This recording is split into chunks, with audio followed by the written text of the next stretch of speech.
और जो खबरें आ रही हैं मिडिल ईस्ट से, अरब से, पूरा अरब और मिडिल ईस्ट एक बहुत बड़ी तबाही की कगार पर खड़ा हुआ है। जो खबरें आ रही हैं वो इसी ओर इशारा कर रही हैं। आज मैं आपसे कुछ ऐसे मुद्दों पर चर्चा करना चाह रहा हूं जो आपको जो हालात दिखाई दे रहे हैं इस समय मिडिल ईस्ट में, रूस में, अमेरिका, इजराइल, इनके पीछे, पर्दे के पीछे कुछ ऐसे खेल चल रहे हैं जो बहुत बड़े सवाल खड़े कर रहे हैं। देखिए, सबसे पहले हम शुरू करते हैं रूस से। क्या आपने ये बात नोटिस की, पिछले 3 दिनों के अंदर, खास तौर पे जब से डोनाल्ड ट्रंप चीन के दौरे से वापस आए हैं, उसके बाद से यूक्रेन की तरफ से लगातार रूस पर हमले बहुत तेज कर दिए गए हैं। मॉस्को पर हमले हो रहे हैं। एक दिन में 500 से ज्यादा ड्रोन्स फायर किए गए।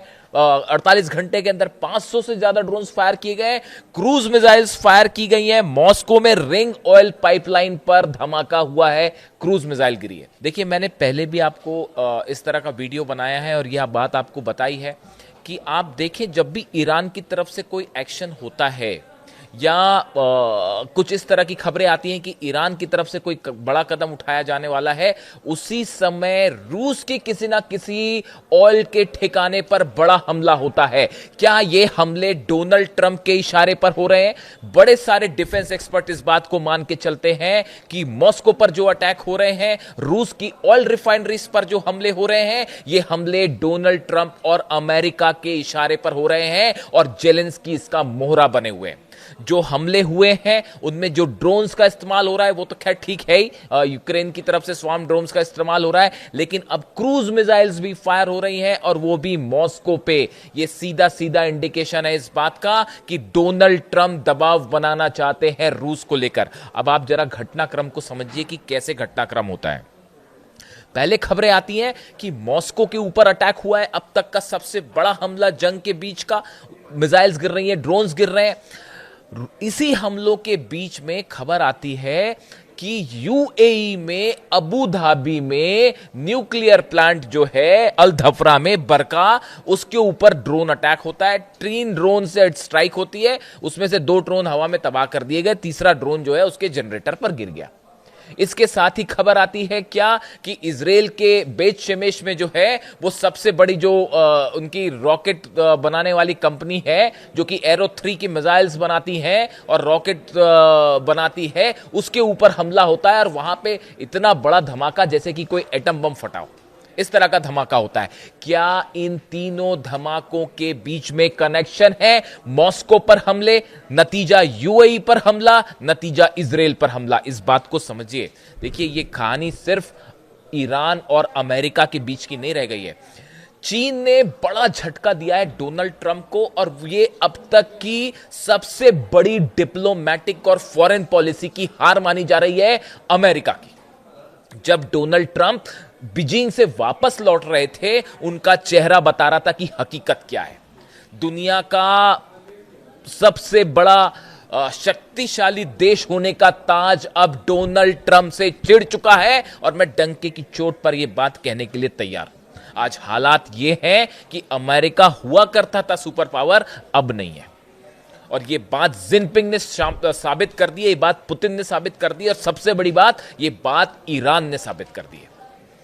अब देखिए कहानी क्या है। कहानी ऐसी है, आप जरा देखिए, इस बात को एनालाइज कीजिए। कल हमने इस पे विस्तार से वीडियो बनाया था कि जिस तरह से अल धफरा में, अबू धाबी में बरका जो न्यूक्लियर प्लांट है, इस पर जो स्ट्राइक हुई, ये स्ट्राइक कैसे हुई जरा समझने की कोशिश करिए। 3 ड्रोन आते हैं, उसमें से 2 मार गिराए गए, तीसरा गिर गया,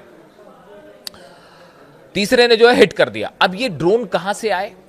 बताया ये जा रहा है, खुफिया जो एजेंसी से खबरें आ रही हैं, मैं इस पर नजर बनाए बैठा हुआ था कि इसको लेकर क्या बयान सामने आता है कि आखिर अबू धाबी तक ये ड्रोन आया किस रास्ते से। बताया ये जा रहा है कि इसने सऊदी के एयर स्पेस का इस्तेमाल किया गया इस ड्रोन के हमले पे। अब ये कैसे हो सकता है? आप खुद सोचिए। इस समय यूएई पूरी तरह से ईरान के टारगेट पर है। फुजेरा पर इतने सारे हमले हुए, इजराइल ने अपना आयरन डोम भेज रखा है।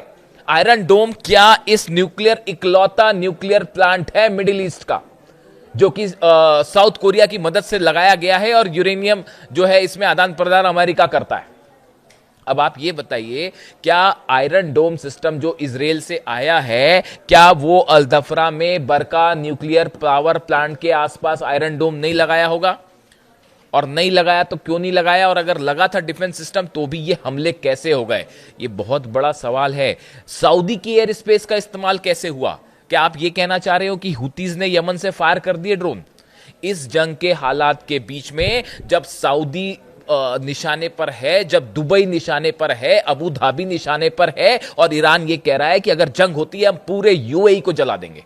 ये बयान आया है आरजीसी के अधिकारी की तरफ से कि अगर हम पर यूएई की तरफ से हमला हुआ तो ना दुबई बचेगा, ना अबू धाबी बचेगा, और ना बुर्ज खलीफा बचेगा, पूरे यूएई को हम आग लगा देंगे। ये बयान आ रहे हैं आरजीसी की तरफ से। ऐसे समय में यूएई ने जो भारी भरकम आयरन डोम लिया है इजराइल से, उसको अपने न्यूक्लियर पावर प्लांट के आसपास नहीं लगाया। देखिए, बहुत सारी चीजें ऐसी हो रही हैं जो सामने कुछ हो रही हैं और पीछे कुछ हो रही हैं। यह हमला किसने कराया, यह अभी तक साफ नहीं हो पाया। यह हमला कैसे हुआ यूएई के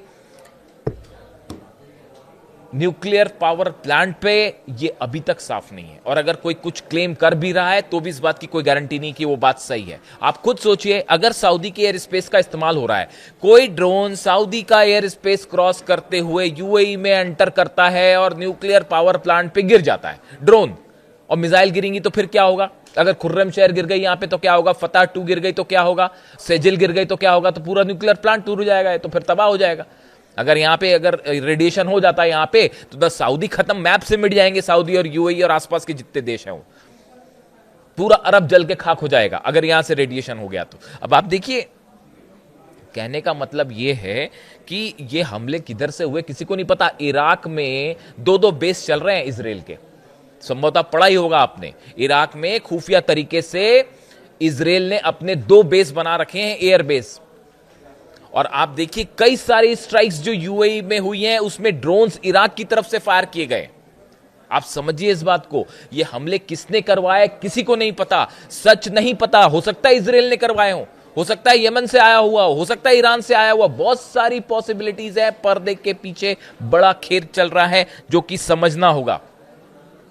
हूती की तरफ से एक फायर किया गया मिसाइल, और बताया जा रहा है कि उसमें जो है अमेरिका का ड्रोन जो है वो मार गिराया है हूती ने। यानी हूती की भी एंट्री हो चुकी है। और ये भी देखिए उसी समय हो रहा है जब रूस पे हमले हो रहे हैं। आप समझिए, हूती भी कई जगह से कमांड ले रहा है। ऐसी बात नहीं कि वो सिर्फ ईरान की बात मान रहा है, हो सकता है रूस की भी बात मान रहा हो हूती। और ऐसी सिचुएशन में जो सबसे एडवांस ड्रोन है अमेरिका का, उसको हूतीज ने अपनी मिसाइल से मार गिराया। अब क्या आप ये कहोगे कि ये यूएई पर जो हमला हुआ ये हूतीज ने कर दिया, अपने ड्रोन भेज के कर दिया? तो फिर अब जब क्रूज मिसाइल मारेगा फिर क्या होगा? ये तो बड़ी हैरान करने वाली खबरें हैं जो जिस तरह से ये खबरें चल रही हैं। अब इसके अलावा आप देखिए, डोनाल्ड ट्रंप चाहते हैं कि लवान आइलैंड पर यूएई हमला करे।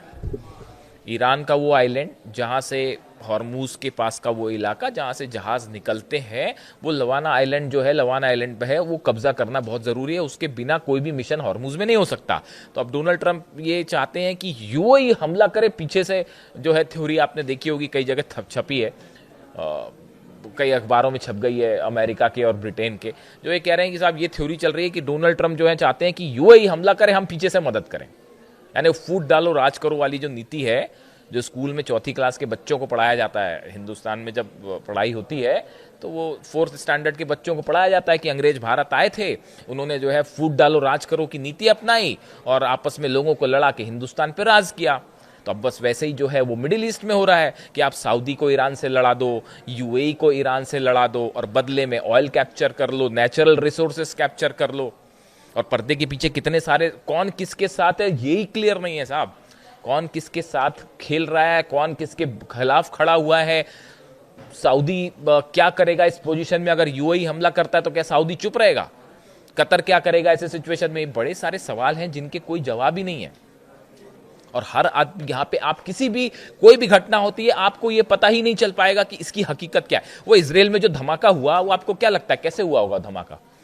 इतने बड़े लोकेशन पर जहां पर एरो 3 की मिसाइल्स रखी हुई हैं, उसके पास न्यूक्लियर स्टेशंस हैं, न्यूक्लियर आर्म्स रखे हुए हैं। ऐसा बताया जाता है कि जहां धमाका हुआ उसके करीब अमेरिका के जो है न्यूक्लियर वेपन्स रखे हुए हैं जहां पर धमाका हुआ। तो ये क्या एक गलती से धमाका हो गया? बिल्कुल गलती से धमाका नहीं हुआ। तो क्या हूती ने हमला कर दिया वहां पे, कि ईरान ने ड्रोन मार दिया और एक ड्रोन गिरने से वहां हमला हो गया? या फिर ये क्रूज बैलिस्टिक मिसाइल या क्रूज या किसी तरह की बैलिस्टिक मिसाइल का अटैक था? क्या इजराइल पर यह हमला मॉस्को का बदला था? आप समझिए इस बात को कि मॉस्को में जो कुछ घटनाक्रम हो रहा है, ये सब चीजें जुड़ी हुई हैं। आप इसको आइसोलेशन में नहीं देख सकते। क्या इजराइल में धमाका मॉस्को में किसी हमले का बदला था? क्या यूएई के न्यूक्लियर पावर प्लांट पर हमला करके यह संदेश दिया गया कि आप मॉस्को में ऑयल ठिकाने जलाएंगे तो बदले में आपके न्यूक्लियर प्लांट्स खतरे में हैं? यूएई के न्यूक्लियर प्लांट पर हमला होना और इजराइल के उस स्थान पर हमला होना जहां पे न्यूक्लियर वेपन्स होने की संभावना है, एरो 3 रॉकेट्स होने की संभावना है, ये कोइंसिडेंस नहीं है, ये वेल प्लान्ड अटैक थे इजराइल और यूएई पे, और हो सकता है कि ये मॉस्को का बदला था। अब ये जंग डोनाल्ड ट्रंप वर्सेस पुतिन की जंग हो चुकी है, और जिनपिंग का कहना ऐसा है हम ईरान का साथ नहीं देंगे। जिनपिंग ने सीधा इंटरफेरेंस से मना कर दिया है, लेकिन पुतिन और ट्रंप के बीच में एक बड़ी जंग छिड़ी हुई है। नवंबर में चुनाव होने हैं, मिड टर्म जो होते हैं, जो डोनाल्ड ट्रंप को उस चुनाव का सामना करना है, और डोनाल्ड ट्रंप की पॉपुलैरिटी जो है वो बुरी तरह से नीचे गिर चुकी है, उनकी रेटिंग बुरी तरह से नीचे गिर चुकी है, और अगर वो यहां हमला ना करें तो वो चुनाव हारना उनका वहां तय है। इतनी बुरी स्थिति में है डोनाल्ड ट्रंप। तो उनको अब देखिए, अमेरिका में जो राष्ट्रपति हमला करता है और जीत जाता है, वो वहां भी चुनाव जीत जाता है, क्योंकि वो वेपन्स बिक जाते हैं। तमाम इस तरह की थ्योरीज हैं, आप समझ सकते हैं।